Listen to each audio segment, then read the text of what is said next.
There is a particular kind of loneliness that only intelligent women know. Not the loneliness of being physically alone, but the loneliness of seeing what others refuse to see, of understanding what others choose to ignore, of carrying a clarity that makes you feel like a stranger in rooms full of familiar faces. You wake up in the middle of the night, and the thoughts that visit you are not about tomorrow's tasks or yesterday's conversations. They are about patterns, about the invisible architecture of relationships, about the unspoken contracts that govern how people move through the world. And you wonder if anyone else sees what you see, if anyone else feels the weight of perception the way you do. You have learned to dim your light, to soften your edges, to translate your thoughts into something more palatable, more acceptable, more small. You have become fluent in the language of diminishment, expert at making yourself less threatening, less intense, less of whatever makes others uncomfortable. And in that constant adaptation, something essential has been buried. 3 powers, to be precise. 3 capacities so fundamental to your nature that their absence creates a hollowness you cannot name, a restlessness you cannot soothe, a sense that you are living at half your true voltage. You can feel it in the moments when you swallow your truth, when you smile through your disagreement, when you give and give and give until there is nothing left but exhaustion, and the nagging question, who am I when no one is asking me to be something else? This is not about learning new skills or adopting new strategies. This is about remembering what was always yours, about excavating powers that were never lost, only forgotten. And here is what we will explore together, drawing from the wisdom of Nietzsche, Alan Watts, Schopenhauer, Simone de Beauvoir, and Carl Jung. The power of sovereign refusal, the power of transmuted rage, and the power of creative solitude. These are not abstract concepts. These are living forces that, when activated, restructure your entire existence from the inside out. By the end of this journey, you will understand why your intelligence has felt like a burden and how it can become the key that unlocks everything. You will see how the very qualities that have made you feel isolated are actually the foundation of your greatest power, waiting to be claimed, waiting to be embodied, waiting to transform everything you thought you knew about what it means to be a woman who sees too much, feels too deeply, knows too clearly. Let me ask you something. When was the last time you said no without explaining, without justifying, without softening the blow with apologies and reassurances? When was the last time you withdrew your presence, your energy, your availability, and simply let the silence speak?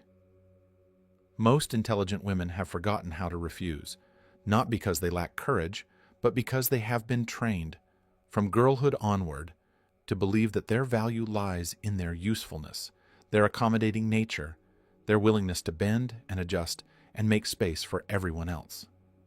You learned early that being difficult meant being unwanted, that having boundaries meant being selfish, that saying no meant risking rejection.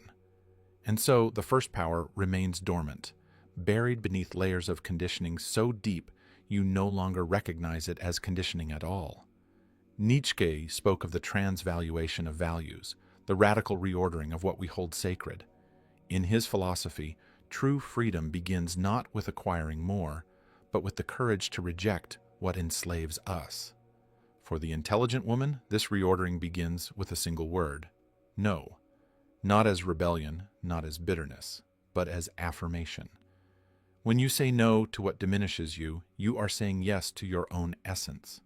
When you refuse to participate in dynamics that drain you, you create the energetic vacuum necessary for your true self to emerge. This is not about being difficult or confrontational. This is about recognizing that your presence is not a given, that your energy is not an unlimited resource, that your attention is sacred. Every yes you give away casually is a betrayal of the deeper yes that wants to emerge, the yes to your own becoming, the yes to the life that can only be lived when you stop living everyone else's. There is a magnetic force in absence. When you withdraw from spaces that do not honor you, when you stop making yourself available to people who take without reciprocating, when you let go of obligations that exist only to prove your worth, something shifts in the collective field. Suddenly, your value becomes visible, not because you demanded recognition, but because you stopped giving it away for free. The world is forced to recalibrate, to reassess, to understand that access to you is a privilege, not a right. This is what Nietzsche meant when he spoke of power not as domination, but as self-mastery, the ability to say no to everything that is not essential so that you can say yes to what truly matters. Your refusal creates a boundary, and boundaries are not walls, they are thresholds. They determine what can enter your space and what must remain outside. And here is what terrifies the structures that have always benefited from your compliance. A woman who chooses is more destabilizing than a woman who obeys. A woman who says no without apology disrupts the silent contract that has kept her small, manageable, predictable. Your refusal is not an act of selfishness. It is an act of self-recovery. It is the reclamation of energy that was never meant to be spent on diminishment. Think about how much of your life force has been spent managing other people's emotions, smoothing over conflicts you did not create, sacrificing your time and energy to maintain relationships that give you nothing in return. What would happen if you stopped being available for everything that does not honor you? What if your absence became as intentional as your presence? What if you understood that every time you say yes when your body, your intuition, your deepest knowing is screaming no, you are participating in your own erasure? The second power lives in the body, in the heat that rises when you have been unseen for too long, unheard for too many years, undervalued in ways both subtle and blatant. Rage. Most women have been taught to fear their anger, to suppress it, to transmute it into something softer, more acceptable. Sadness is permitted. Disappointment is understandable. But rage, raw and uncensored, is dangerous. And so it gets buried, where it festers into resentment, into chronic exhaustion, into illnesses the medical system cannot explain because their roots are emotional, not physical. You carry it in your jaw, in your shoulders, in the tightness of your throat, when you swallow words you know you should speak. It shows up as migraines, as digestive issues, as a bone-deep weariness that no amount of rest can cure, because what needs rest is not your body, but your spirit, exhausted from holding back what demands to be released. Alan Watts spoke of the wisdom of non-resistance, the understanding that what we resist persists and what we accept transforms. But non-resistance is not the same as suppression. To resist your anger is to give it power over you. To suppress it is to let it consume you from within, turning you into a volcano waiting to erupt, or worse, into someone who has forgotten how to feel anything at all. But to consciously transmute it, to alchemize it into something purposeful, is to harness one of the most potent creative forces available to you. Anger, when it is conscious, becomes discernment. It shows you exactly where your boundaries have been violated, where your energy has been misused, where you have tolerated the intolerable in the name of keeping peace. It is diagnostic, revealing what needs to change with surgical precision. Think of the archetype of Kali, the Hindu goddess of destruction and transformation. She destroys not out of malice, but out of necessity. She dismantles what no longer serves so that new life can emerge. Her rage is not blind or chaotic. It is purposeful, directed at the structures and illusions that imprison consciousness. This is the sacred function of your rage. It is not meant to be turned outward in blind aggression or inward in self-destruction. It is meant to be directed with precision at the structures, relationships, and beliefs that keep you imprisoned. When you feel that heat rising, that fury at being diminished once again, that is not something to be ashamed of. That is your psyche telling you that something essential is being violated, that you are tolerating a betrayal of your own nature. The difference between rage and bitterness is direction. Rage that is acknowledged and channeled moves you forward, breaks down walls, clears pathways. It gives you the courage to leave what needs to be left, to speak what needs to be spoken, to stop what needs to be stopped. Bitterness that is denied and repressed keeps you stuck, circling the same wounds, replaying the same grievances, poisoning every new possibility with the unresolved toxicity of the past. Jung understood this when he spoke of the shadow, the parts of ourselves we have disowned and buried. Your anger lives in the shadow, and it will continue to control you from there until you bring it into the light, until you acknowledge it, until you let it teach you what it knows. You do not need to scream to access this power. You do not need to become harsh or cold or combative. You need only to stop apologizing for feeling what you feel. You need only to let the heat of your anger burn away the false obligations, the toxic loyalties, the relationships built on your self-betrayal. You need only to understand that anger is not the opposite of love. Sometimes anger is the only honest response to violation, the only appropriate reaction to injustice, the only emotion that respects you enough to tell you the truth. Are you using your rage to build walls or to demolish prisons? Are you letting it consume you in the darkness? Or are you bringing it into the light where it can be transformed into fuel for the life you actually want to live? What would it feel like to stop being afraid of your own fire, to stop dampening your heat to make others comfortable, to let yourself burn with the full force of your righteous knowing? Now we arrive at the third power, the one that may be hardest to access in a world that equates solitude with loneliness, silence with emptiness, withdrawal with failure. Schopenhauer, the philosopher often dismissed as pessimistic, understood something essential. Superior minds require solitude not as escape, but as necessity. Not because they dislike people, but because they cannot maintain their clarity, their depth, their connection to their own essence when constantly submerged in the noise of collective mediocrity. He wrote that a certain amount of solitude is necessary for the intellectual as the sleep is for the physical organism, that without it, the mind loses its edge, its capacity for original thought, its ability to perceive what lies beneath the surface of things. There is a difference between solitude and isolation.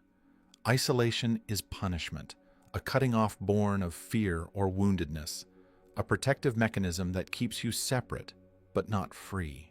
It is the loneliness of someone who wants connection but cannot find it, who feels abandoned by the world, who builds walls not out of choice but out of desperation.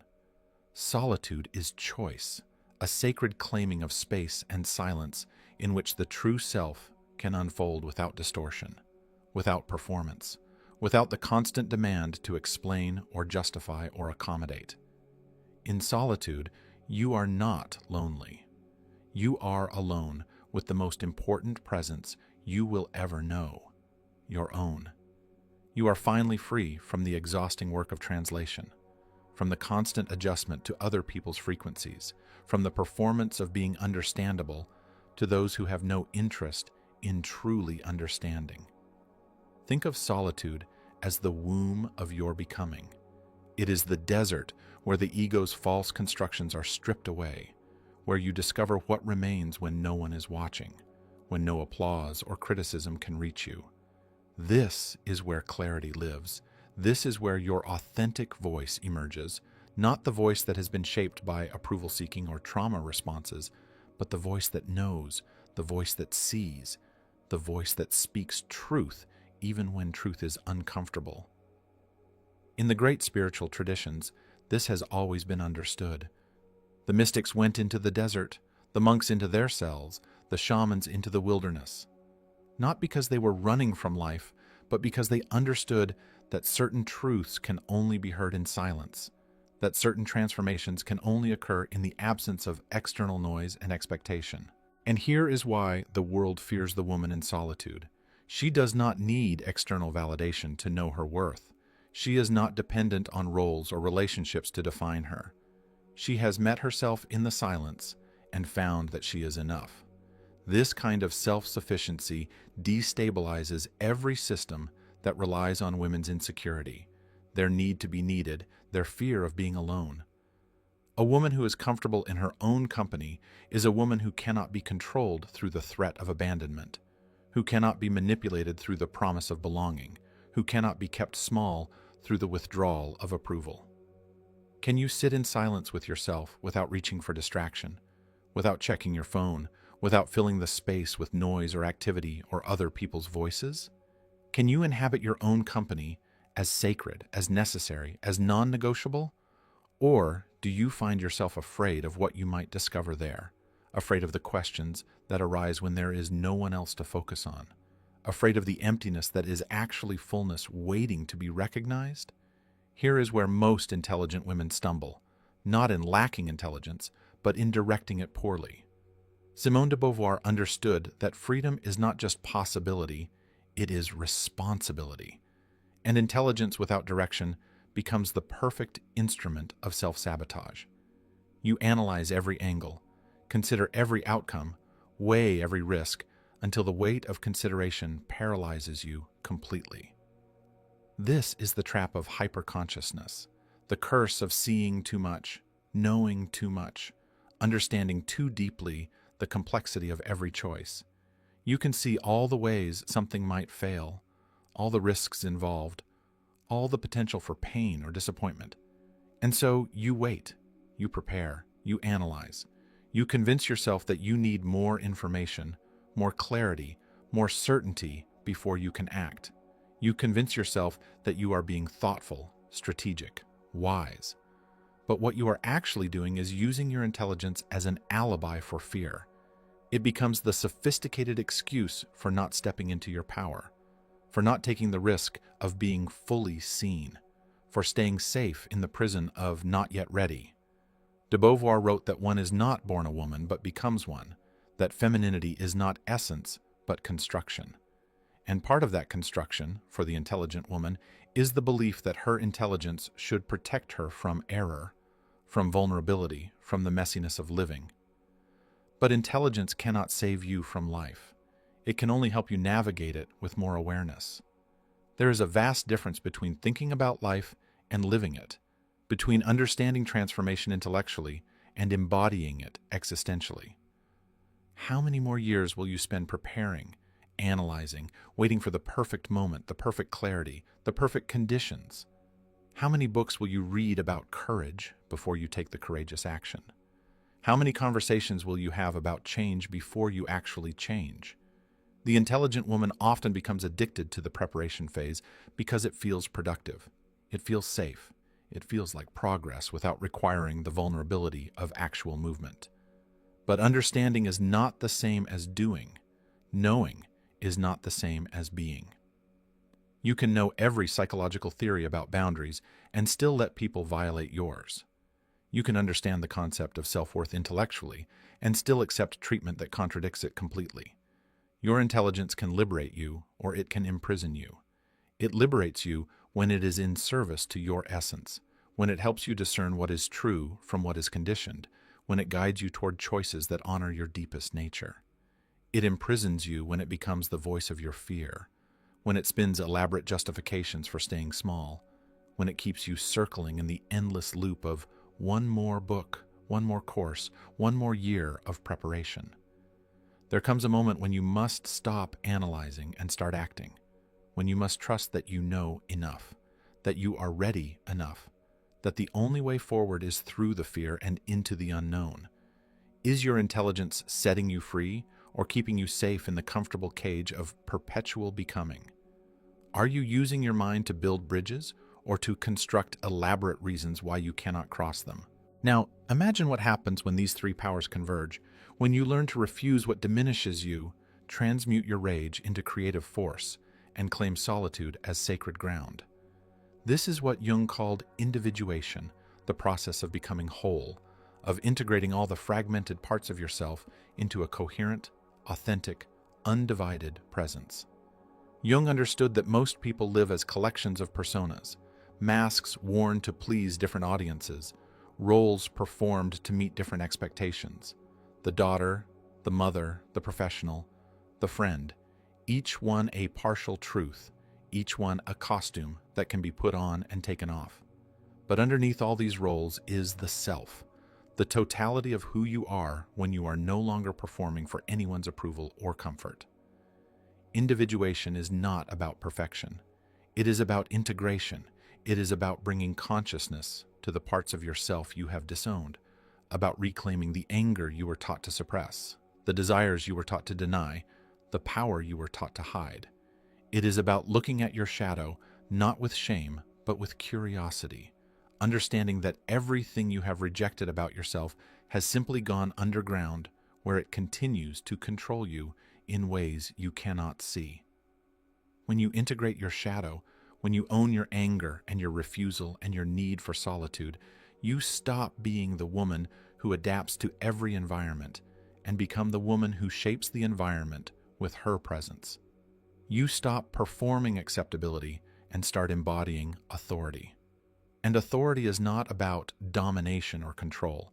It is about authorship, about being the author of your own life, about making choices from your center rather than from your conditioning. This integration creates something the world has not seen from you before, a presence that requires no explanation, no defense, no justification. You simply are. And in that being, there is a vibrational frequency that naturally repels what does not resonate and attracts what does. You no longer need to fight against toxic relationships or dysfunctional dynamics because your energy field itself has changed. What once felt comfortable now feels intolerable. What once seemed impossible now feels inevitable. This is not arrogance. This is alignment. The integrated woman knows that she is not here to be understood by everyone. She knows that clarity will always be threatening to those who profit from confusion, that boundaries will always be offensive to those who benefit from her boundarylessness, that her wholeness will always be uncomfortable for those who need her to remain fragmented and available. Marie-Louise von Franz, Jung's closest collaborator, described the individuated woman as one who has moved from asking permission to granting or denying access, from the girl who needs approval to the woman who decides who and what receives her energy. This is maturity not as age, but as consciousness, as the willingness to stand in your truth even when it costs you relationships, opportunities, the approval of people who loved you better when you were smaller. Every wound you have consciously integrated becomes a portal of wisdom. Every time you have chosen yourself over comfort, chosen truth over approval, chosen solitude over performance, you have laid another stone in the foundation of your unshakable presence. This is not healing as return to who you were before the pain. This is healing as transformation into who you could never have become without it. Your scars are not signs of damage. They are proof of your willingness to grow, to face what needed facing, to integrate what needed integrating. Jung spoke of the wounded healer, the one who has descended into their own underworld and returned with medicine for others. You cannot guide anyone through darkness you have refused to traverse yourself. And here is the gift that ripples beyond your individual life. When you do this work, when you activate these three powers and integrate them into wholeness, you change the vibrational frequency not just for yourself, but for every woman in your lineage. The healing moves backward through the mothers and grandmothers who could not access these powers, who lived and died without ever knowing they had the right to refuse, without ever transmuting their rage into creative force, without ever claiming sacred solitude. And it moves forward through the daughters and granddaughters who will inherit a different possibility because you walked this path. Your liberation is never only yours. It is a bridge for others, a permission slip, a living demonstration that another way is possible. This is what the mystics understood when they spoke of raising the collective consciousness. You do not change the world by preaching or proselytizing. You change it by embodying a different frequency, by becoming a living example of what is possible when a woman refuses to betray herself, when she transmutes her pain into power, when she claims her right to exist fully without apology. Every woman who does this work makes it easier for the next one, creates a pathway in the collective field, proves that survival is possible, that transformation is real, that wholeness is not a fantasy, but an achievable reality. You do not need to announce your transformation. You do not need to defend your choices or explain your boundaries or justify your solitude. You simply need to embody what you have become. The world will reorganize itself around your new vibrational floor. People who cannot meet you there will fall away, not because you pushed them, but because the resonance is no longer aligned. And this is where the intelligent woman often gets stuck, in the fear of loss, in the grief of recognizing that some relationships cannot survive her growth. But here is what you must understand. Anything that falls away because you are becoming more yourself was never truly aligned with you in the first place. You were holding it together through self-betrayal, through performance, through the exhausting work of making yourself smaller to keep others comfortable. Opportunities that match your true frequency will emerge, not because you chased them, but because you finally stopped accepting less. Relationships that honor your wholeness will arrive, not because you demanded them, but because you became unavailable for anything that does not. This is the quiet revolution of the woman who has remembered her powers. She does not need to fight or force or prove. She simply is, and her being rewrites the rules of engagement for everyone around her. This is what it means to have presence, not personality. Presence is what remains when you stop performing, when you stop trying, when you stop doing anything except being fully, unapologetically yourself. So let me ask you directly, who would you be if you had never learned to fear your own magnitude? What would you create? What would you choose? What would you release if you trusted that your refusal is sacred, your rage is fuel, and your solitude is holy ground? These are not rhetorical questions. They are invitations to begin, right now, the work of excavation, integration, embodiment. The powers are already yours. They have always been yours. The only question is whether you are ready to claim them. If this exploration has stirred something in you, if you recognize yourself in these words, I invite you to continue this journey with me. Subscribe to this channel, where we delve deeper into the wisdom of Jung, Watts, Nietzsche, and the thinkers who understood that transformation is not about becoming someone new, but about remembering who you have always been. Leave a comment sharing which of these three powers calls to you most urgently right now. Your voice matters here. Your clarity matters here. This is a space for women who are done performing and ready to embody their truth. The conversation continues, and your presence in it changes everything.